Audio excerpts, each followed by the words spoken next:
Hello, ladies and gentlemen. Welcome back to another episode of Pipe Bomb Sessions.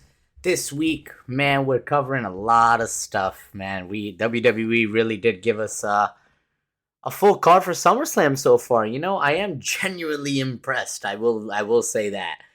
Didn't expect it to get around like this. I really definitely didn't expect Jelly Roll to be involved in a matchup. I mean, what is going on?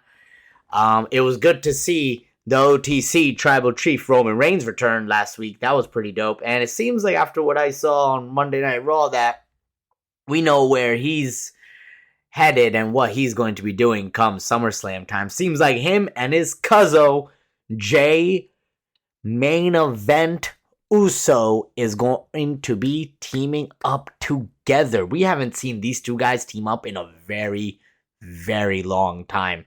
And honestly, I gotta say, I'm kind of excited. I think it won't be a bad tag team match. And they are facing Bronson Reed. And as he said this week, Roman Reigns ain't the big dog anymore. It might be him, Braun Breaker. I actually think that's a marquee matchup. That's a good tag team match. I think the Rollins injury has really derailed a few of WWE's plans for sure. It's just his injury plus a bunch of other injuries that are just happening together. And it's really just messing things up. I feel like things have to get on a better notion, and it's not. It's definitely not enough. And in my opinion, even though Rollins is out, I've been thinking about this Rollins injury, right? It's weird to me. Telling me my man hurt his knee weeks ago at this point, and we still don't know what's going on. That doesn't really make sense to me. Like, what are we missing here? Are we getting worked right now? Are we really getting worked? Is that what's going on? I also believe that another thing, Paul Heyman keeps saying that Rollins out for a long, long time. Long time. He keeps mentioning the briefcase doesn't have to be cashed until June. That they're still gonna be, kind of in control, I guess, of things in that sense. So I don't know. In my opinion, I feel like there's a reason why Rollins' knee injury has not been revealed. Maybe WWE is trying to keep it hush-hush in the sense that, hey, we know one of our main guys is going to be out, but we're not really sure how long for, so why don't we just give the crowd nothing? This is now we are now playing into their hands, obviously, guys. Like, do we truthfully know, is Rollins, legitimately hurt? Yeah, I saw his knee buckle the same way you guys did, right? And that's weird. Rollins immediately lost the match. Apparently, LA Knight was never supposed to win anyways. But, Rollins, they had to stop it early.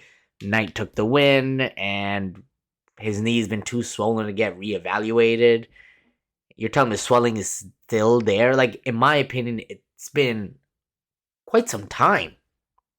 And you're telling me that we still don't know if this man's knee is okay? Guys walk around on crutches and stuff. It's throwing me off. It doesn't make sense. I'm really starting to now flip sides and think, is Rollins legitimately planning on cashing in at SummerSlam, making us all feel like he's not available, disappear for a little bit, just for him to show up and cash in? I don't know if WWE really do that route, but if that is what Triple H is playing for right now, wow. I am baffled. I am a little impressed. I will say that for sure. One thing that I think is also impressive is just the stardom of Roman Reigns himself, man. Welcome back, OTC. I will give him a round of applause type of deal. It's just throwing me off. What was Roman going to do? Obviously, now he's in a tag team match, and we're running forward with that. But that just means that Roman is going to face Rollins down the line, I assume. Maybe Rollins becomes champion. That's how it goes about. I'm not really sure. I can see it happening. And, speaking of titles, I think the title that he was going to cash in on was supposed to be the winner of the Gunther CM Punk matchup. In my opinion, if this is a work, I don't know, not a lot of people may agree with me, but maybe Punk does win the gold. And just to further make sure that Punk does not get what he wants, Rollins is here to play spoiler. As Paul Heyman loves to put it in many, many different forms, he may be giving us another spoiler on this, ladies and gentlemen. So I don't know.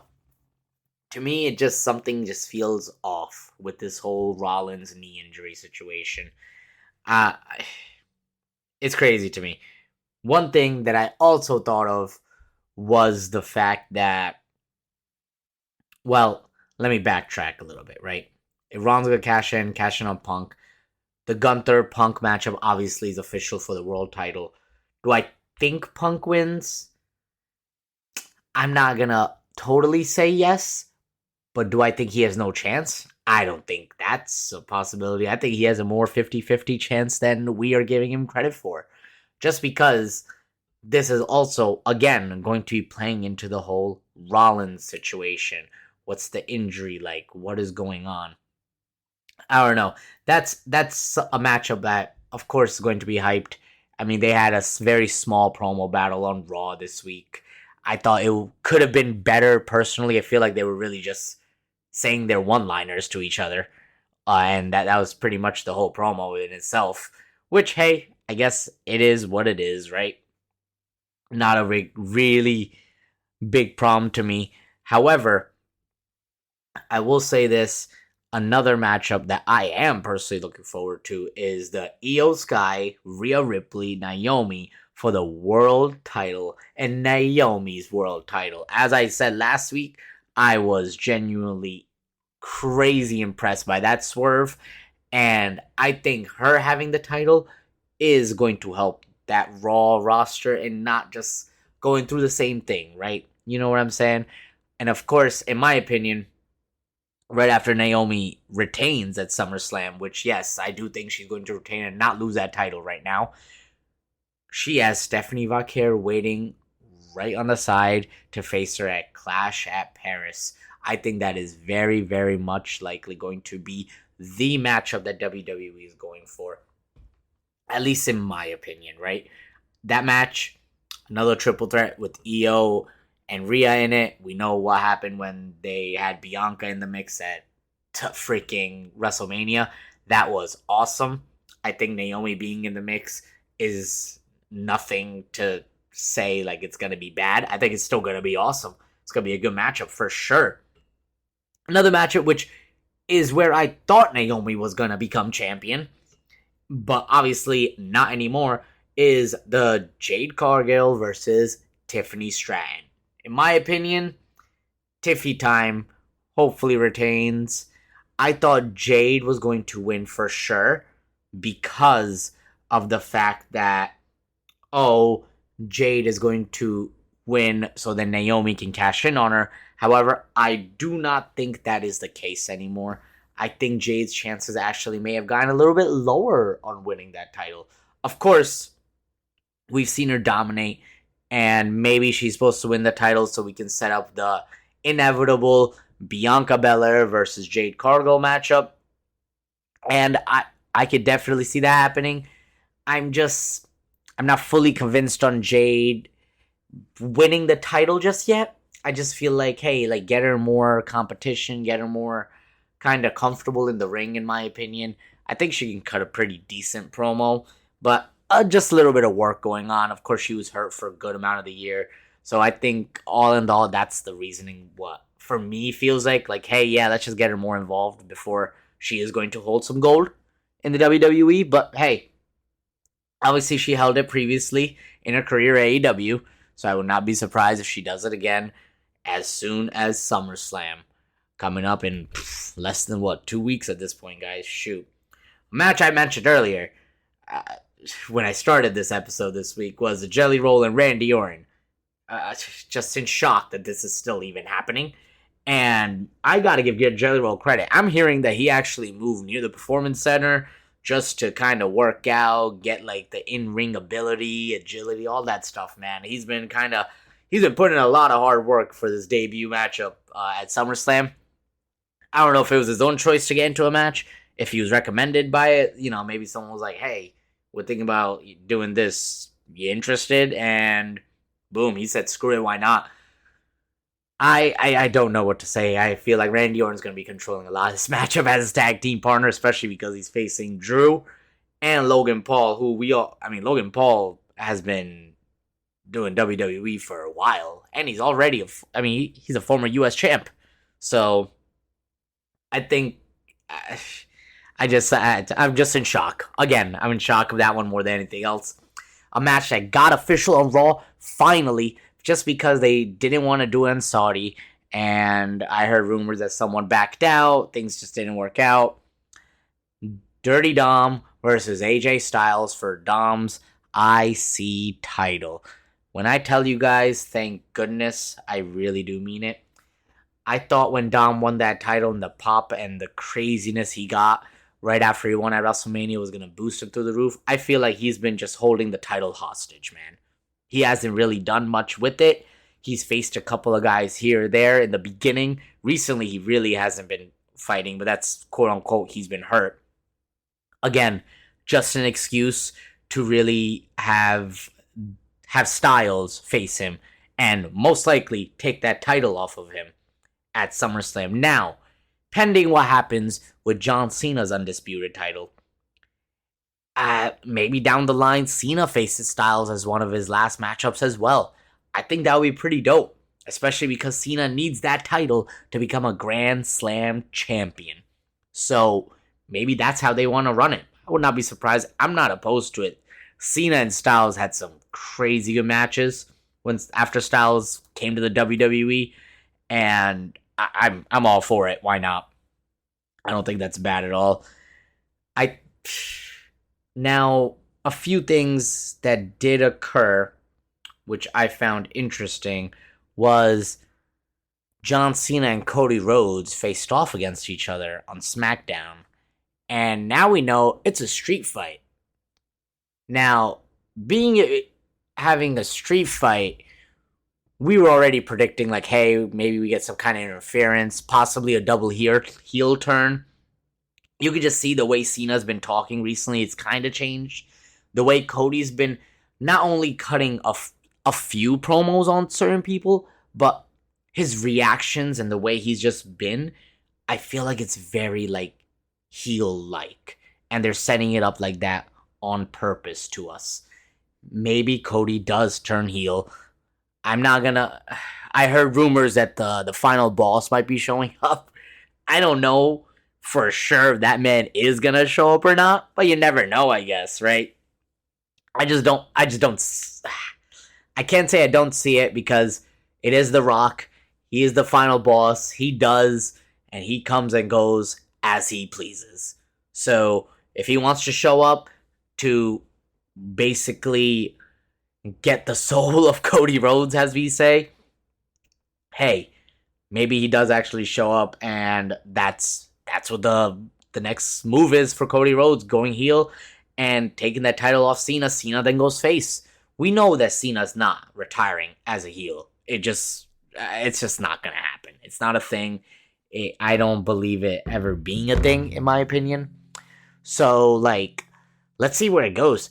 I think a matchup that did not get confirmed yet, but I can see it possibly getting added for SummerSlam is Karrion Kross versus Sami Zayn. Now, Zayn and Kross have faced off twice now. They're 1-1. Zayn's been hurt, and Kross keeps attacking him with a pipe. I think that's where we're gonna lead into maybe like a no holds barred matchup, stretcher matchup, maybe ambulance. I don't know, something like that. Make it something interesting. Obviously, they've been going back and forth. I thought their match on Raw was maybe not as good as Night of Champions, but hey, they still ran it back. At least Kross is getting some TV time. People are obviously hyped on him, and they want to see more of him as it is. But I'm just not sure on what we are looking at, you know? And, like, for me, I think I think the bigger, and I keep calling this like I said this a couple weeks ago. I just have a feeling they're running a best out of 7 between these two guys, and we saw Sheamus this week take matchup 2 on Raw. Rusev again tried being a little dirty, did not work. Sheamus ended up getting the W. I fully expect Rusev to ask for another matchup against Sheamus. But this time, obviously, we're 2 weeks out, so we're going to see that matchup happen at SummerSlam. I said it last week that I fully expected their second matchup to happen on Raw, as it did. And third matchup I fully expected happening at SummerSlam. We've gotten 2 pretty marquee matches between these two guys. I'm not surprised by that at all. And now we'll get a third, and let's see where it goes from there. Possibly after the third matchup, we see an alliance of sorts. We, of course, know they were a tag team before. Maybe that's where they need to put them. In my opinion, the Raw tag team division needs a lot of help. Like, what is going on in there? And it ain't looking so hot for the Raw tag team division. I mean, I guess we got it now official. Number 1 contenders for the tag titles are as LWO, as we saw this past week, and they'll be facing against Balor and JD McDonough of the new Judgment Day. Sorry, guys. Shoot, running a blank right there. I think that, as I said, the SmackDown tag team division, I hope they're doing and they get added to SummerSlam for some type of big matchup. Because there's just so many teams over there, and we keep seeing some really, like, in my opinion, really good matches happen for them on the SmackDown side, that the Raw side just has, like, nobody, man. We keep seeing the same 4, 5, 6, like, matchups, repeats, same thing. By 4, 5, 6, I'm talking about the superstars here. I'm not even talking about teams. Like, I wish it was teams, so that way we get something going in that sense, man. Like, goddamn. I find it very interesting that the Lyra matchup now with Becky is no DQ, no countouts. So we're definitely going to get a definitive winner. Now, Becky told Lyra, if she loses, she doesn't get to challenge for the title ever again. I feel like that's kind of a spoiler, is it not? Why would you put it in unless Becky's supposed to beat Lyra and obviously move forward, move on, and see where it goes from there? I just don't know. Just because it's kind of weird for me.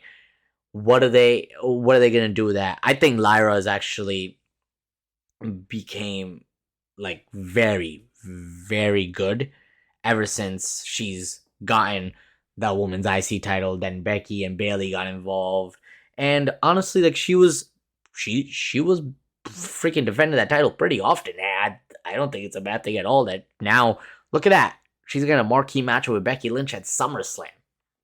Like, shoot. I'm not opposed to that whatsoever. I do hope, and I was hoping, that Big Jim will be involved somehow in SummerSlam. Right now, it doesn't seem like he is. We don't know what he's doing. Another guy that, where's he been at since the Gauntlet match last week? We didn't see him really on SmackDown. Didn't see or mention of him tonight. Or, well, this week on Raw. That's my boy, L.A. Knight. Yeah. Where has he been? He was in this whole rivalry with Seth Rollins' group. Obviously, Rollins got hurt. And now it's like, yo, did he get lost in the shuffle somehow? And where did he get lost in the shuffle? Unfortunately, I hope he does not get left off SummerSlam card, because that would be a big L and very disappointing for a lot of LA Knight fans, such as myself. I think the crowd is behind him still. He still has this momentum that he's had for quite some time. I am genuinely very, very, very impressed by just the booking decisions that LA Knight's been going through. But he's still on top, like, just hype-wise, people behind him, crowd-wise, fans-wise. He's making the most of his time. Like, he's getting involved in a whole different situations. Please, I hope LA Knight's not going to go back to the goddamn Bloodline Vortex. Or the MFTs, I guess, at this point. I beg of you. Please, let him do something else. And, Maybe he will. Maybe he gets involved in some type of situation. Even I mean, I know we only really have like 10, 12 days till SummerSlam in itself. So yeah, I guess let's see what happens on SmackDown this week. Maybe we get some kind of mention on a last minute Raw next week and see what's in store for my boy LA Knight. Yeah. Like I don't know what's going on with him, but hopefully they get him involved again. Let's make it happen, guys. Now, just on some side stuff, I've been hearing a couple things, right? One of the things is the fact that I'm hearing, unfortunately, Kevin Owens' injury is going to leave him out of action for now. They're saying a minimum of a year. Previously, I was told, like, oh, yeah, like, he's going to be missing WrestleMania next year, obviously, but, you know, no more than like a 2-year mark, something like that, right? You know what I'm saying? But, yo, a minimum of a year, man, hopefully, I really do hope KO recovers well. I hope we can see him back. Take care of your health, my man, and hopefully you're good and you return to the ring and us a lot sooner than what they're saying. Hopefully everything goes well hope that you're all right, man. Shoot, I'm a big KO fan. I thought any type of feud he was in, you know what? He's gonna give you a 5-star classic type of situation, promo wise, match wise. You can't really go wrong with Kevin Owens. Prayers up to him. Hopefully all is good though, for sure with him. Now, another rumor I want to address is the fact that I'm hearing Cody Rhodes and Roman Reigns is going to be ran back again for the title. Now, this is interesting to me. I'm hearing it's not going to happen anytime before Mania. Most likely to happen at Mania. This is interesting to me. Because let's just say Cody does turn heel. Roman is obviously like a tweener type, more towards the face side, especially from his promo on Raw this week. I feel like he was more of a face. I think Roman will, if they're running Cody Roman 3 at Mania, Roman's going to go in the face, Cody's going to go in as the heel. However, and this is all, of course, me just imagining, fantasy-wise, booking, whatever. Hopefully, it is that Cody Rhodes is the heel, but he got the final boss in his corner against Roman Reigns. Then, at that point, I'm not sure who wins, because I can see them giving it back to Roman, but at the same time, I can see them kind of just having Cody establish, hey, beat you again. And then possibly, because he's aligned with the final boss, The Rock, that is how we get The Rock versus Roman a year from that WrestleMania. If that's even on the board, if that's even possible on the case. But if that is their plan, that is the marquee matchup they want to go for, I can see it happening for sure. I don't know how I feel about the Cody Roman Part 3 yet. I think let's just see what happens. I do believe Cody will take that title off Cena because of a heel turn, though. I do think that's the whole point. And if he's a face, honestly speaking, I want Cena to retain. I think Cena should lose the title in like a fashion where he loses it, then he turns into like back into a face, right? Goes crazy for the crowd, all this and that. Well, let's see how WWE is gonna try to pick at our brains. I know they've been picking at mine for about a week now, so things are getting very interesting. However, guys, I appreciate you guys tuning in as always. Don't forget to like and subscribe. I appreciate everyone tuning in. As I said, appreciate all the love, all the shouts. Thank you so much. And don't forget to give that like and subscribe, guys. You guys have a good rest of your week.